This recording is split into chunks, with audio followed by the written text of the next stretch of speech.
Assalamualaikum warahmatullahi wabarakatuh.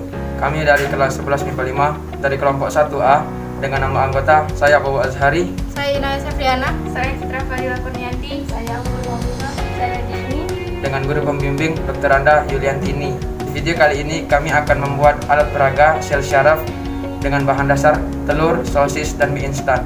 Berikut penjelasannya. Ini adalah alat peraga sel saraf yang sudah disusun oleh bahan-bahan yang disebutkan tadi. Pengertian sel saraf. Sel saraf atau disebut juga dengan neuron merupakan kesatuan kerja yang utama. Pada sistem ini, saraf yang berfungsi mengantarkan impuls sebagai akibat stimulus atau rangsangan. Fungsi badan sel yaitu menerima rangsangan dari dendrit lalu meneruskan ke akson. Fungsi dendrit yaitu menerima dan menghantarkan rangsangan dari badan sel. Nukleus atau inti sel berfungsi mengontrol seluruh kegiatan sel saraf.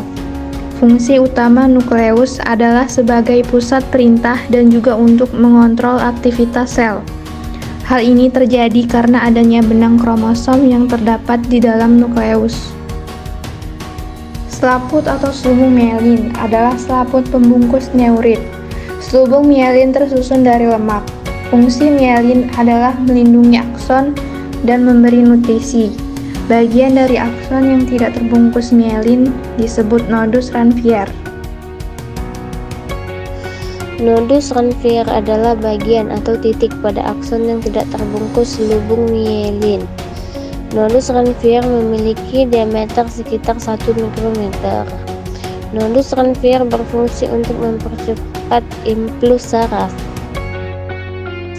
Akson atau neurin merupakan serabut sel saraf yang panjang, terlihat seperti cabang dari badan sel, mirip dendrit.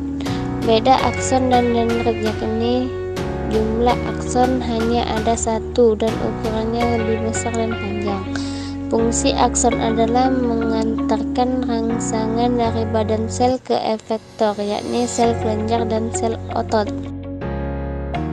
Sel Schwann. Sel Schwann merupakan sel yang mengelilingi selaput mielin. Sel ini ditemukan oleh ilmuwan Jerman bernama Theodor Schwann. Sel Schwann menghasilkan lemak yang akan membungkus akson beberapa lapis sampai selaput mielin terbentuk. Fungsi sel Schwann adalah mempercepat laju impuls, memberikan nutrisi pada akson, juga memberikan bantuan regenerasi akson. Sinapsis. Sinapsis merupakan titik temu antara neuron dan neuron lain.